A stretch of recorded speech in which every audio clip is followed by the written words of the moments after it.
Hello, welcome to Twins Talk Arse, which is going to be our new YouTube channel talking about Arsenal Football Club and all everything related to the club.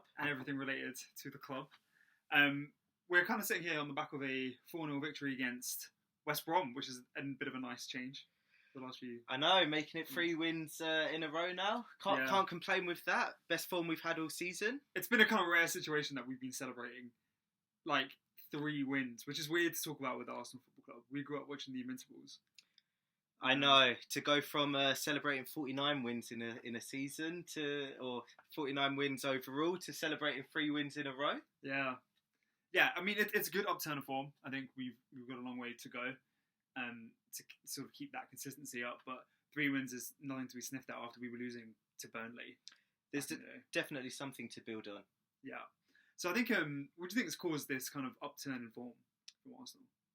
I mean, the young players have definitely played their part. Saka, Emil Smith-Rowe, Martinelli's played his part, played very well since he's come back from injury. Yeah, I think so too. I think the rotation of the team has been quite important, because I think just sometimes when you get stuck in a losing kind of mentality, you just need that new blood, like new mindset to kind of be able to break you out of that, because it's very easy to be in a negative cycle and just continue in that kind of mindset. And I think that's what we were getting with the kind of players that we had on the pitch. Like Willian was just fading. You felt that he was having so much mental pressure every game that he came out that he just wasn't delivering, and that's not what you expect from a guy you're paying £250,000 a week. Yeah, no, 100%. I think we had a lot of players which were underperforming. William, Pepe, these players we're paying big money to. They just weren't performing week in, week out.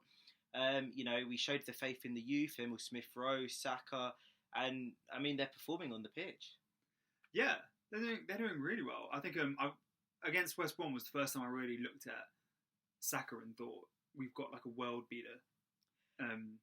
He was outstanding out there on the right wing. I know. I mean, when you look at some of our passages of play in the West Brom game, you could say in instances that we've got our team back, we've got our Arsenal back, but yeah, we looked like Wenger's Arsenal. We did. We played very well, especially in instances for the key majority of the game. We played very well. But it's if we can do it over a full 90 minutes, and also then if we can do it throughout the season. Yeah. I mean, we've got a couple of easy games coming up. Saying that Crystal Palace is always a little bit of a bogey team, I find, for Arsenal. Yeah, the way we play tends to suit them, doesn't it? We push everyone forward. They tend to counter us. Zaha gets into a one-on-one, wins the penalty. The amount of times Zaha has hit us on the break. But yeah, I think if we can get past Crystal Palace and then the 2 Newcastle games as well, we kind of set up well to take on a rejuvenated Man United team. Yeah, 100%. I mean, I think the way that we're playing at the moment, none of the games are easy. Newcastle, they've got Callum Wilson on form. Crystal Palace is always tough with the way that they play, the counter-attacking football. Benteke's now found form, so they've now got that aerial threat, which they didn't used to have before. Yeah. And then the Man United game especially, I mean, again, a team which is going to be fairly defensive and try and hit us on the counter. Maybe not the type of teams which are good for Arsenal. Arsenal struggle against these teams in the past. We struggle. We've had many struggles against Man United. We've struggled against Crystal Palace in recent years. It was so good to get that win at Old Trafford earlier in the season. It was like the burden had been lifted to an extent. First win at Old Trafford in 14 years. Yeah, I think it's crazy to think about where we were in 2004, just coming off the unbeatable season, and then to kind of have gone 14 years without beating Man United at Old Trafford and not winning a title in that time as well. It's been 16 years of transition, I think, for Arsenal, and that's been a difficult period to go through. I think as fans. Yeah, no, 100%. I think there's been, a lot going on in that period, a lot going on which maybe the Arsenal fans have been accepting of, and maybe also some things they haven't been accepting of. Yeah. I think there's many issues in that regard. It goes back to, the transition to the Emirates Stadium, where we were told we'd get to compete with the best, compete with the Bayern Munichs of this world, the Barcelonas, etc. Unfortunately, it didn't quite work out that way. We've had to sell our best player year in, year out. At the beginning, for 5-6 seasons, we were selling our best player every year. Yeah. And then in recent years, you've had the famous takeovers. Man City, Chelsea come to mind. You know, we haven't been able to compete with the money that's been brought in and invested in these clubs. You know, Man City, since Pep's come in, have spent 500 million on defenders. Yeah, that's a ridiculous amount of money. Yeah, if it hasn't worked out with one defender, they've simply gone and brought another or another two to take their place. We're still kind of struggling along with Mustafi and like kind of other teams' rejects like David Luiz, you know.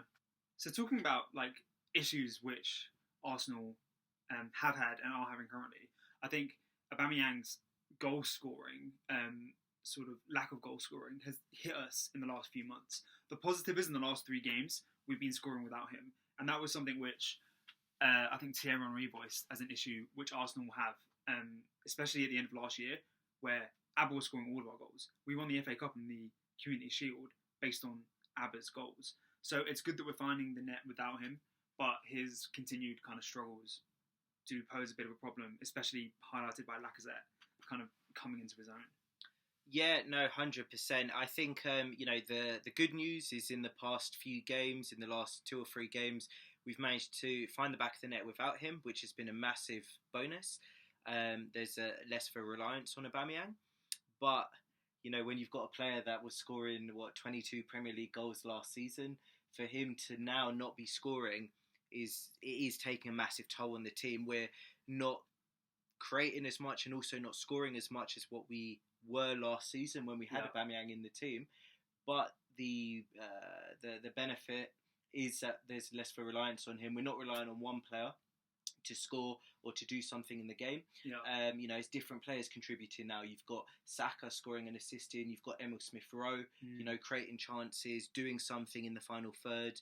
Lacazette is contributing. He's got 5 goals in his last 4 games. Yeah, I think it's good that we're not relying on him anymore. And I think with a quality player, like, you're buying a player for their output over 38 games. You're not buying it for a guaranteed output like every single game. And his quality will shine through, and the goals will come. I think we just need to give him time to get back to that. Everyone has a bad day or a bad time at the office every now and again. Yeah, no, 100%. I mean, at least Aubameyang showed last season, the season before, you know, since he arrived, basically, in the last 2.5 seasons, he's shown what he's all about. He's shown that he can score, he can assist, you know, he can be the main man for Arsenal. Now it's just about other players coming in, stepping in, and showing what they're about, and assisting Aubameyang. You know, Aubameyang, as good as he is, should not be the only player which is scoring, assisting, taking the game by the scruff of its neck. You know, we've got, we signed Gabriel in the summer, we signed Thomas Partey. Hopefully these players can keep kicking on. Thomas Partey, hopefully we can get him fit. 2.5 games we had of him in. Exactly. But so hopefully, you know, we can get these players fully fit, fully integrated within the squad.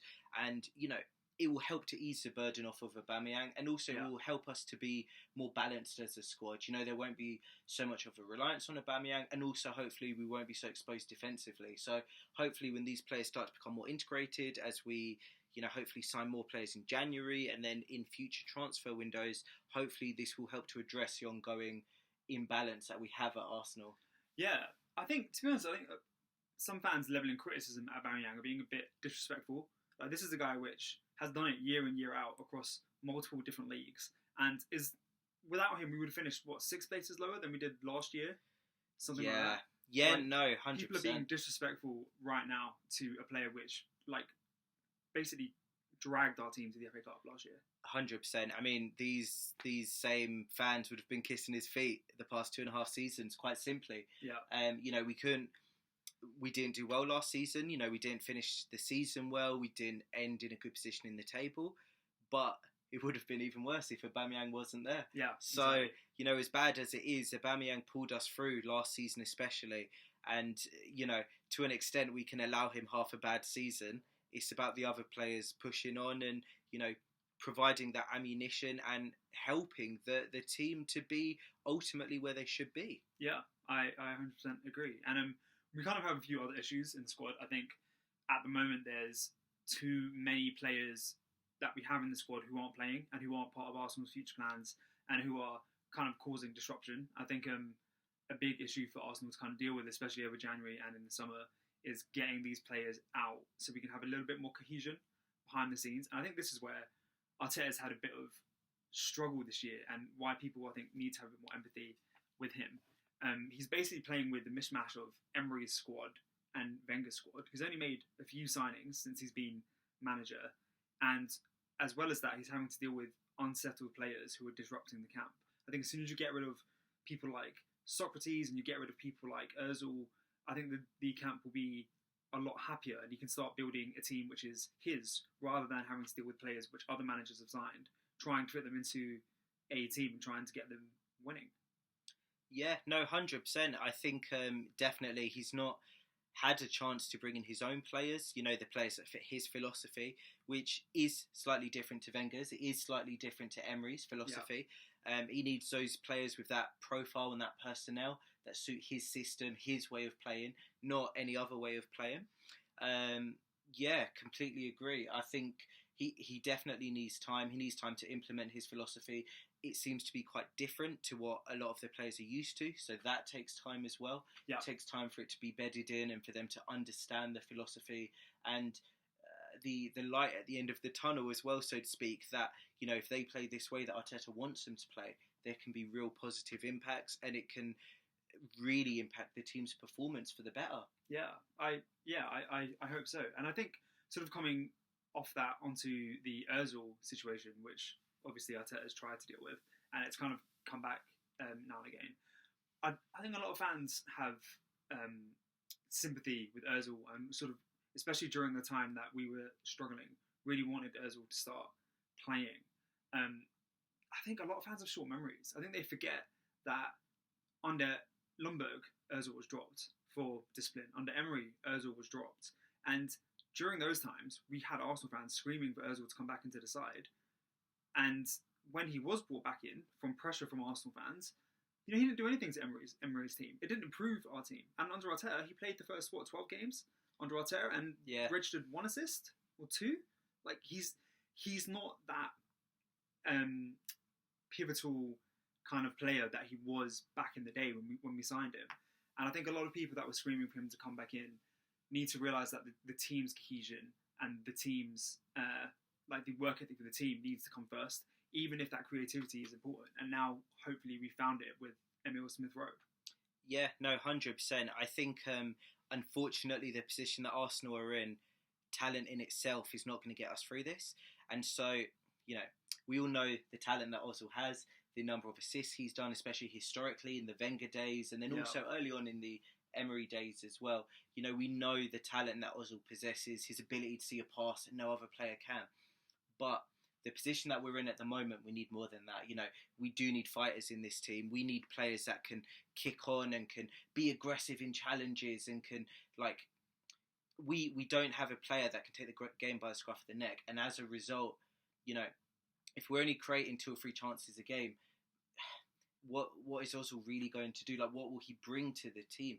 And now, as an example, just to compare, we've got Emile Smith-Rowe. Yeah. This is a player who he's coming in, he's creating chances just as Ozil would do. But the key difference, he's sprinting a lot more than Ozil. Yeah. He's running more than any player on the pitch in all 3 of the Premier League games that he's played now. And he's our creative He's our number 10. That's what we want to see. Exactly. He's doing both sides. He's putting in the hard work, the hard labour. He's running for the team, giving to the team what they need. Yeah. And also he's creating the chances. He's setting up goals. He's arguably he's a breath of fresh air. Much better than Ozil, based on recent performances. And he's doing all that while he's not on 350k a week. And Ozil never did that. Even when he was with Wenger or Emery, he was never running and putting in that effort, which you've got a teenager like Emile Smith-Rowe doing. So for all these people that kind of were screaming for Ozil to get back in the team, I think they were kind of missing the point. Our time with Ozil is done, I feel. And it's time to move on to something new. Talking about moving on to something new, talking about the transfer market, which has just opened. What do you think about bringing in Isco as backup for Emile Smith-Rowe? Tough. I think, the position that Arsenal are in, they definitely need more players who can bring the quality to the team. Isco is a player, he's shown it, especially in glimpses. He's shown it at Real Madrid. He can bring that creative output. He can bring goals and assists with him. The question is how quickly can he integrate into Arsenal? Yeah. And also his wages are quite high at Real Madrid. So, he'll come to Arsenal, but we need to get other individuals off the books. We need to get Ozil off the books. We need to get Socrates off the books. We need to create that room for the funding to be able to bring him in. Yeah, I think especially with Arsenal, this is important because we know that Arsenal moved into the Emirates to kind of increase our cash flow and increase the amount of our financial flexibility. And more than any other club, we earn our revenue through like match day sale, like through match days. So not having that revenue coming in, I think makes our finances even tighter. So I think we do need to move players out if we're going to be signing a player like Isco.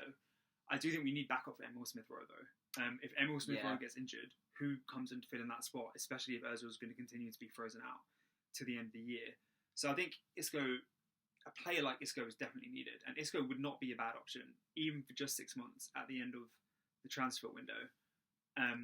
The only issue is he will come in on a big wage, but then Willian's in on a big wage, and Willian is probably one of the worst performing players of the season. Yeah, of course.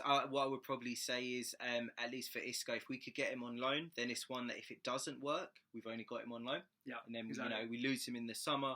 If he was good, he was good. If he wasn't, the loss isn't too bad. We've only had him for 6 months. Whereas William, we've signed on a permanent deal, so we've got him for the next 3 or 4 years exactly. But I do agree, though, we need backup for Emil Smith-Rowe. I think as good as he is, he's young.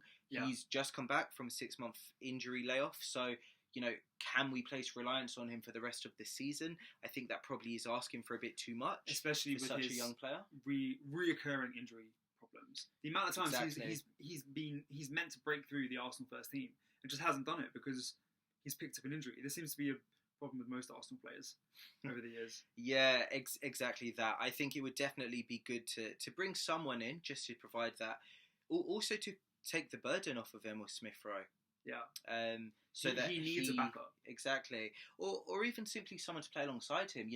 When we're playing against teams that have a low block, when we're playing against Burnley, when we played against Tottenham, we have so much possession in these games, but we're not creating enough. Maybe it would be best to have one holding midfield player and 2 slightly more creative and attacking players who can try and create those chances with all the possession that we have. Yeah. Rather than having 2 defensive players when, as an example against teams like Burnley, at the end of the day, they're doing long balls over the top, so they bypass the midfield anyway. So in those instances, do we need 2 defensive-minded players? We might as well have 2 more attack-minded players instead, who can, unlock some doors for us and who can help to create those chances and ultimately to score us goals. Yeah, I agree. I think we do need another kind of player in that position, especially if we do end up losing Mesut Ozil when he doesn't come back into the team. The only issue I would say with Isco is I hope he kind of has the work ethic which Arteta is looking for in a player, which is being demonstrated by Martinelli, Saka and Smith-Rowe, and we need that from new players which we bring into the squad. Yeah, no, 100%. I think if he doesn't bring that, then ultimately there's not really much point in bringing him in. Yeah. If that was to be the case, we might as well keep the faith with the youngsters. Martinelli can play on the left-hand side. He can probably play in the number 10 position as well. Yeah. We've got the flexibility where Lacazette can play in the number 9 position or the number 10 position. We've got Aubameyang who can play on the left or he can play up front. So we do have some versatility in the team. Saka, phenomenal player. He can play all across the forward line. He can play left back, right back. So we do have the versatility. So I think if we didn't sign an Isco type player, would it be the end of the world? Probably not. It would be good, but if we're bringing them in for big money in terms of their salary, we would need them to instantly deliver. We wouldn't have time for them to be integrated into the team and to settle in. Yeah, they've got a 6-month period where they need to make an impact, which, I think over these next 6 months, we've got an interesting kind of balancing act to do with the squad, especially with, talking about incomings, Ronison as our backup goalkeeper. That guy is not fit to be a B team goalkeeper at Arsenal, a number 2 at Arsenal. Yeah, no, 100% agree. I feel for the guy. He's young, and he shouldn't have been put into the situation that he has been put in with a few games. But I think losing Martinez and having him as a backup was one of the biggest mistakes that Arsenal made this year. Yeah, no, 100%. I think when you look at how Martinez has played for Villa, especially, it's compounded the error or the mistake that Arsenal made overall in selling him in the summer. You could even argue he was a better goalie than Leno. I think it's very tight. Whatever people's views on the matter, he would have been a good number 2 to have. Yeah, I mean, I appreciate that you can't keep a player of Martinez's quality as number 2. I mean, he's got the most clean sheets in the Premier League, I think, now. So he can't be a number 2, and I understand why he left. But I think the disparity between him and Ronison is so large that we need to bring in another goalkeeper. I think we need to bring another goalkeeper and cover for Emil Smith-Rowe just to get us through the rest of the season, to make sure that we don't kind of drop off with injuries. Yeah, no, 100%. I would probably say those are the 2 key talking points. We definitely need a goalie. I mean, our backup goalie is, he's done an amicable job, let's say, but that's been about it. I don't know if I'd say amicable. Did you see his last performance against Manchester City? Yeah. No, I know it wasn't ideal. He is a young goalie. He's still learning, but I do agree. I think we probably need someone slightly older, a bit more experienced. They've played more football, whether that be in the Premier League or the Championship. We need a player that ultimately who's hungry and who can come in and hit the ground running. Ultimately, we need to cover for Emil Smith-Rowe. As good as he looks, he's got the injury record, and he is only still young. He shouldn't be leading our team every single game. Yeah, of course. I think that's the big issue with Arsenal, where we've got these young players which are coming through. They're showing their enthusiasm. They're playing well, which is phenomenal. It's great, but we need those experienced players around them who can also help to take the pressure off of them. We can't give this much pressure to so many young players from such an early age. Yeah, exactly. I think Emil's spoken quite a lot about the kind of influence that Ozil's had on him, and he's spoken glowingly about the kind of influence that Ozil's had on his career. So if we're going to lose Ozil at the end of the season, we kind of need to bring somebody else in that can help guide him, I think, at that point. Yeah, no, 100%. I think especially when you look at David Luiz, where one of the key reasons that we extended his contract by a year was because of his influence with the younger players. Yeah. And so I know he made a lot of mistakes last season in games. He got sent off against Chelsea as an example, and he got sent off against Man City. Cost us a game, arguably in both of those games, in those fixtures. But if he's having a great influence behind the scenes in the training ground, if he's helping these young players to develop, etc. Obviously, at the end of the day, football is a results performance, but results come through a certain kind of atmosphere, though, and through experience. And if he's providing that, the results will come.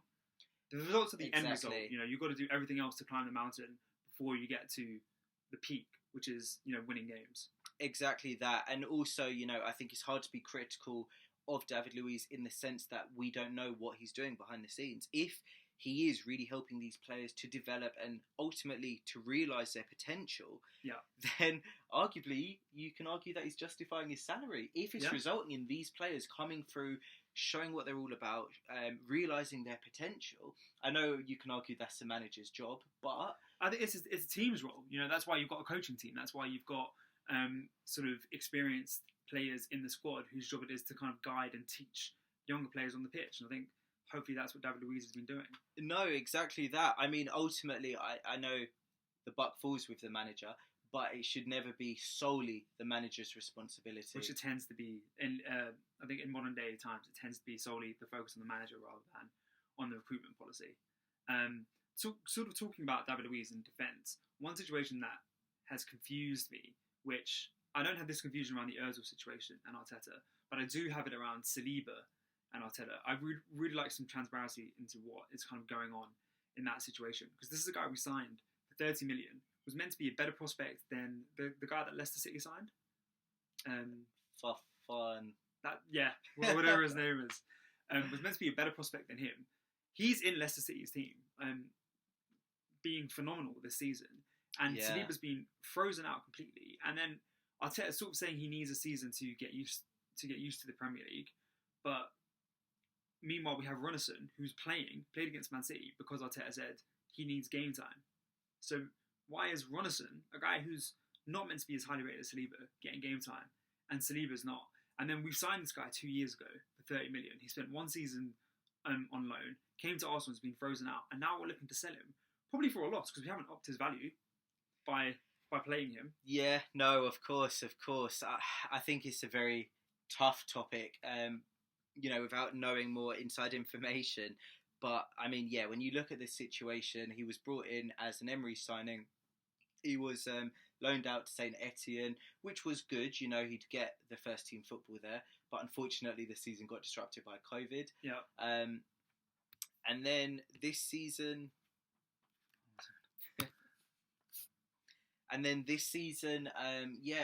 there was talk of him going out on loan back to St Etienne or going out to a championship team, which would have been good for his development. He would have got vital game time, he would have got experience. If, as an example, he'd gone to the championship, it would have helped with the adaptation to the Premier League and the physicality, that aspect of the Premier League. Unfortunately, it didn't materialise. I think with regards to Saliba, it will be interesting to see what happens in January. Hopefully, either he can be integrated into the squad, or we can get him loaned out. Hopefully, it's get the experience. Yeah, because I don't think I've heard rumours that Arsenal are considering a permanent transfer, and I just think that would be, from all the reports that I've heard about this guy, I just think that would be the wrong idea. And I think we'd have a Gnabry situation where we see a player turn into a world beater at a different club. Yeah, no, that's a definite possibility, unfortunately, if that were to happen. Yeah. I do agree. I think the best thing would be for him to go out on loan, get some experience. He can build up his physical strength to help with his adaptation to the Premier League. Maybe go out on loan to a championship team or even a Premier League team.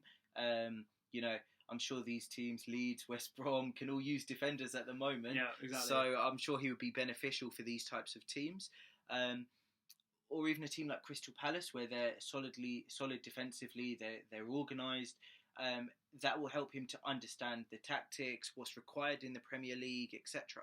And then he can come back to Arsenal as a more complete and a better all-round player. Yeah, and maybe when he does return to Arsenal, we will have the gaps in our defence, which we don't currently have. I appreciate we have 8 centre-backs, I think, right now, and you've got Pablo Mari doing well, you've got Rob Holding doing well, you've got Gabriel doing well. So at the moment, there's not really that space, but, Pablo Mari is getting older, and Rob Holding has been doing well lately, but you've never felt he's been a top-tier Premier League centre-back. So if there is that kind of space when William, if he does come back from loan, maybe he would have that kind of natural ability to kind of take that place next to Gabriel. But for now, it looks like we might lose him permanently, and I think that would be a bit of a missed opportunity for Arsenal. Yeah, no, 100%. I think we have to see how things go. I think the key to remember is, we've got players like, we've got 8 centre-backs, but we've got David Luiz, whose contract's going to expire in the summer, probably won't be kept on longer. Yep. We've got Socrates, same issue, his contract expires in the summer, probably won't be kept on longer. We've got players like Callum Chambers, he's been injured on numerous occasions at Arsenal, hasn't really kicked on and shown his potential. Will he just be sold off to another Premier League team in the summer? That's a real possibility. So I think although it's maybe looking a little bit bleak for William Saliba at this moment in time, I think when you look towards the summer and then the future beyond that, there is definitely potential for him. Yeah. And the other thing is, knowing Arsenal, there's always injuries. We've always got players out 6 months, a year, etc. So, I think William Saliba's time will come much quicker than expected, even much quicker than he thinks it will come. I think there's definitely potential for him to have a very successful career at Arsenal and to be the player that ultimately we all hope he can be. I think so too. I just hope the decision to kind of leave Saliba out is purely because of emotional. So I know his mom died, so to do with like decisions based around his well-being and his development, as opposed to us like the rejection of William Saliba coming from Arsenal side. There being something wrong where we've said we don't see a future with him. Yeah, of course. I think in that regard, we just have to see how things develop. I do completely agree. I know there's been reports of some animosity between him and the club over his, over him not playing in the cup final with St Etienne last season, over the failed loan move this season back to St Etienne. But hopefully that's water under the bridge, or is something which he can understand in the longer term was in his best interest. Yeah. And if so, like I said before, I think him and Gabriel definitely have the potential to form an amazing partnership at Arsenal in the long term. They're both young players, both got their futures ahead of them. And yeah, I mean, Gabriel has been great since he's come in. Hopefully, he can act as a catalyst and help William Saliba to come in, to settle in well to the team. And yeah, hopefully they can both realise their potential at Arsenal. Yeah, Gabriel's been a tank since he's come in. He's been a solid rock in our defence. But I don't know if he comes back in for Pablo Mari. Pablo Mari's been great. He has. I think that's what you want, though, isn't it? You want players to have that competition, to know that if they don't perform well, there's other players who can come in and also play well. It's been a while since we've had that. It does, especially at centre back. Yeah. 100%. I think if you look at Arsenal at the moment, in the centre back position, we're looking strong. We've got players who look like they want to play for the club. They want to defend. Yeah. They want to defend well. They want to put their head onto things. They want to block shots. We've got this aggression in our defence, which we maybe haven't had in previous seasons. And I think Arteta's kind of helped to really bring that in. People really do have short memories. They forget how porous our defence was when Emery was in charge. And I know that we haven't kept the most amount of clean sheets this season, especially while we've been going through our dry spell.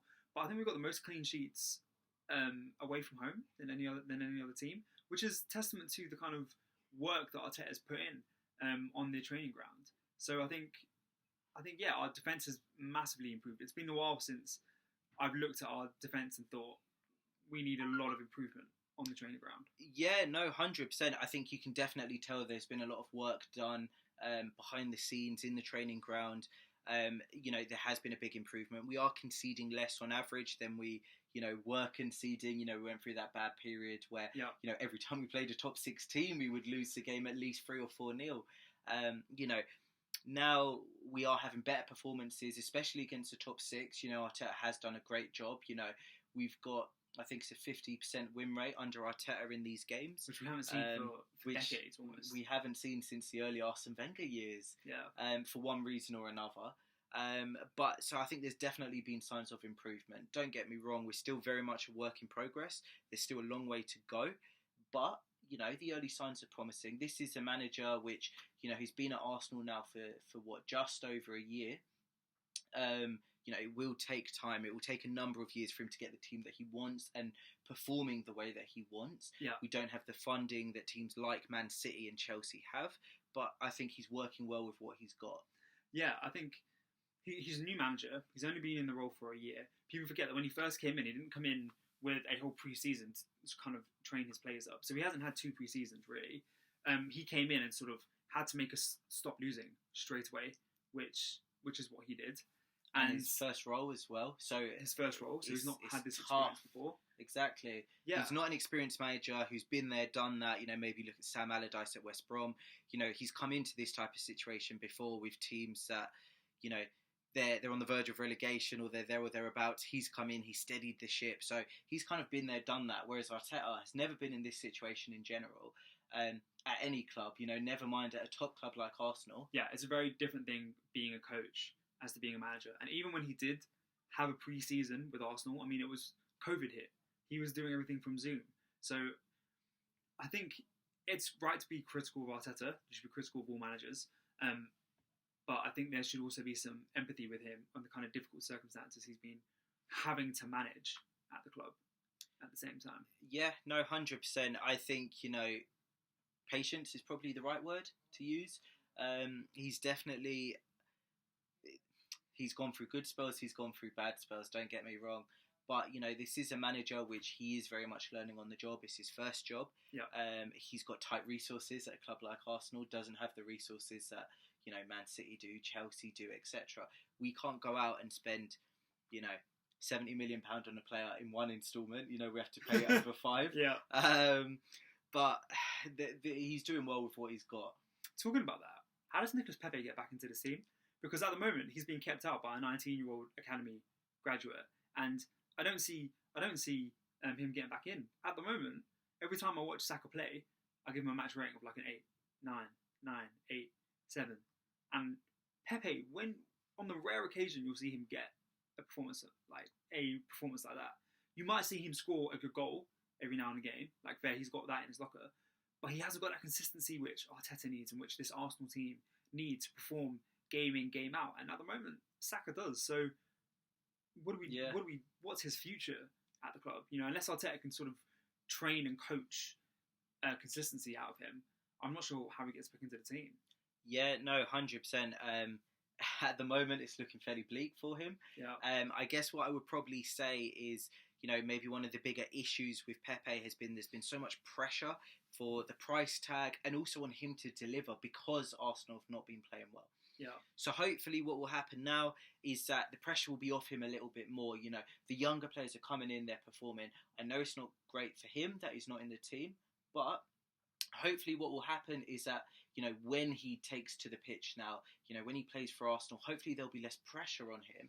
And hopefully that will help him to play with more freedom, to play with the handbrake off, and therefore ultimately to give better performances. Yeah. And, you know, hopefully maybe towards the second half of the season, or even if it's next season, you know, hopefully by these players pushing him, giving him greater competition as well, hopefully it will help him to play his best football and ultimately for us to see the best of him. Because don't get me wrong, he has been disappointing overall so far. Yeah.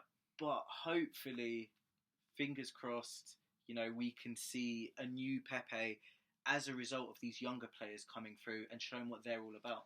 Yeah, I think you might be right there, because I think a lot of the players in our squad are kind of confidence-based players, and when the pressure's really on them, I think a lot of our players wilt. You have players which don't wilt, so Kieran Tierney is like a soldier going into war. Like, when the pressure's on, that man performs better.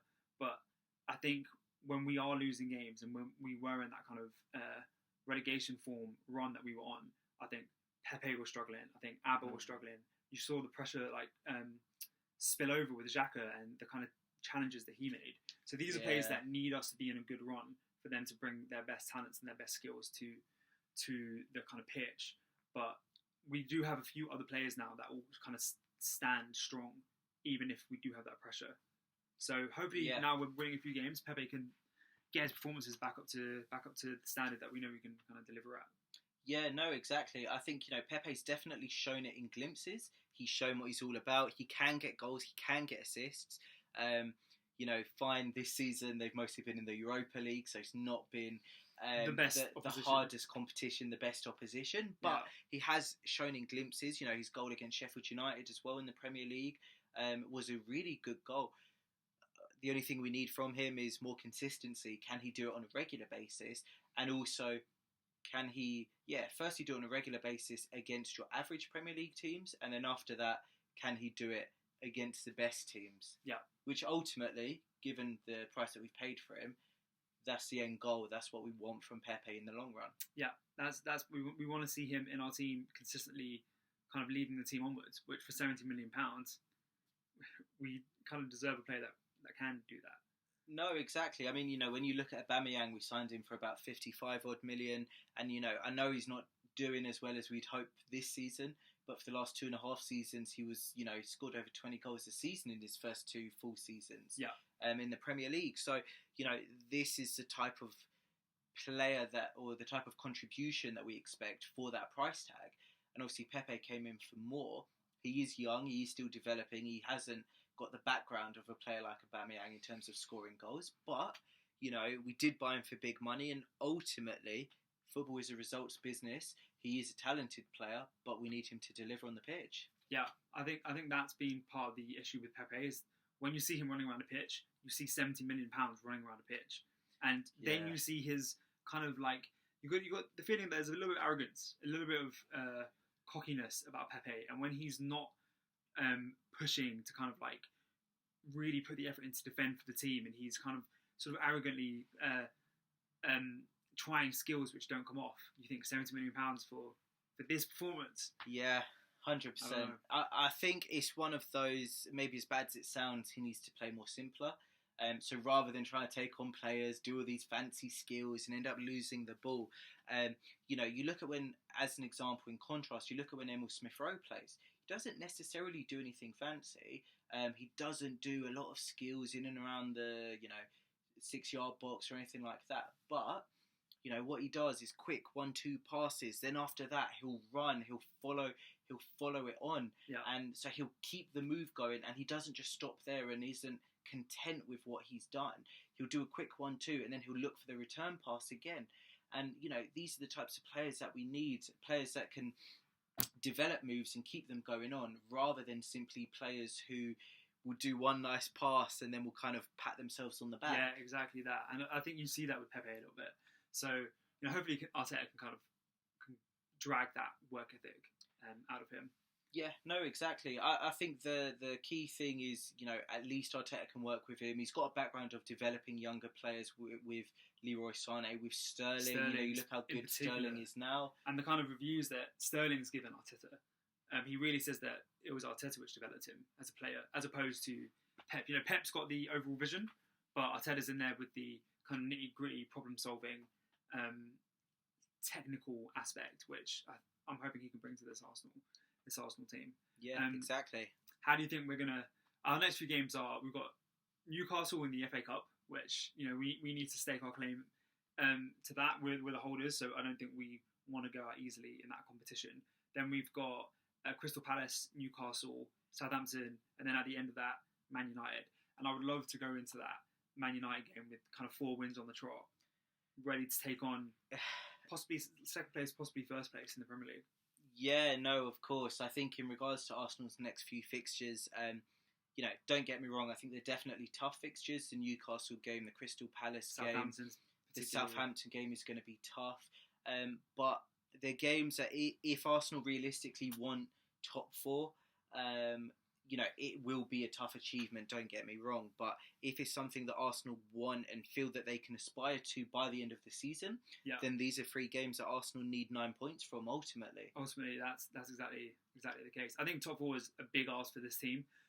But saying that, if we get Partey back and we get him in like a consistent run for until the end of the season, and we get in some backups in January, maybe top 4 would be a stretch, but I definitely think we can challenge for Europe. And if we do get those kind of supports in, I think we could be looking at 9 points over the next kind of 4 fixtures before Man United. Yeah, no, 100%. I think it's tough with Arsenal. There's definitely the potential for Arsenal to go on a good run, and they've got 3 wins on the bounce. In theory, there's nothing them from stopping getting 3 more in the Premier League. In our next 3 fixtures. But the problem with Arsenal last season, the start of this season, has been that consistency. We've got 1 or 2 wins on the bounce, but then it hasn't developed to 4, 5, 6 wins on the bounce. And I think that's where Arsenal have really struggled. When you look at the teams which have got top 4 in previous seasons, etc., they've all gone on long winning runs, or they've gone on, like massive games where they've won consecutively. They've got 8 wins on the bounce, or in a 10-game window they've only lost once, etc. I think the big problem with Arsenal is we didn't really manage to get that last season. We didn't manage to get that consistency, and so far we haven't managed to get that this season. We've now got 3 wins on the bounce. The kind of challenge for Arsenal is, can that 3 wins on the bounce be turned into 6 wins on the bounce before we play the Man United game?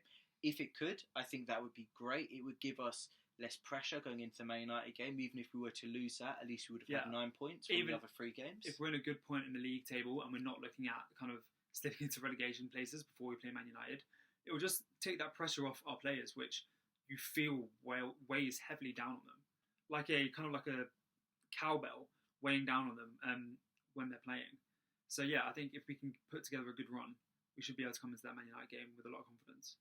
No, exactly. And I think it's definitely, even going to the Man United game, I know they're doing very well at the moment, but it's a game that Arsenal can definitely get a result from. You saw when we beat them at Old Trafford. I would love to do the double over Man United this season. How long has it been since we've done that? I know, it's been too long. But, you look at that game and, we kept Bruno Fernandes quiet. We controlled the counter-attacking And no aspects. team has managed to keep Bruno Fernandes quiet this season. Yeah, exactly. So, I think there's definitely potential with Arsenal where, we can turn up to the big games now. We can ultimately do what needs to be done in these big games. We've beaten Man United away from home. We've beaten Chelsea at home. these aren't easy fixtures by any means, especially with Arsenal in recent seasons. We've not performed the best against Man United, against Chelsea. It's still a long way to go, don't get me wrong, but I think we've shown glimpses of what we're capable of. The main issue for Arsenal this season is to do that on a more consistent basis, over 90 minutes and also over the season. Yeah, I think I agree. So yeah, it's going to be interesting to see what kind of moves we make in the transfer window and how we perform over the next few games. But I think positive outlook. Yeah, definitely. I think at least for now, we need to see how things go. We need to see how the January transfer window goes. But the way that it's looking at the moment is definitely positive, definitely bright, and looks like we're moving in the right direction. It's just a case of if that can continue. Yeah. All right, guys, thanks for tuning in. This was the first episode of Twins Talk Arse. We'll try and upload videos weekly, and hopefully we'll continue to see Arsenal progress and do some bits in the January transfer window, and we can be talking about great signings pretty soon. Hopefully, I think that's the key thing. Hopefully we can have some major signings to talk about come the end of Jan. And yeah, we look forward to sharing our thoughts with you. Yeah, see you later, guys. Bye-bye.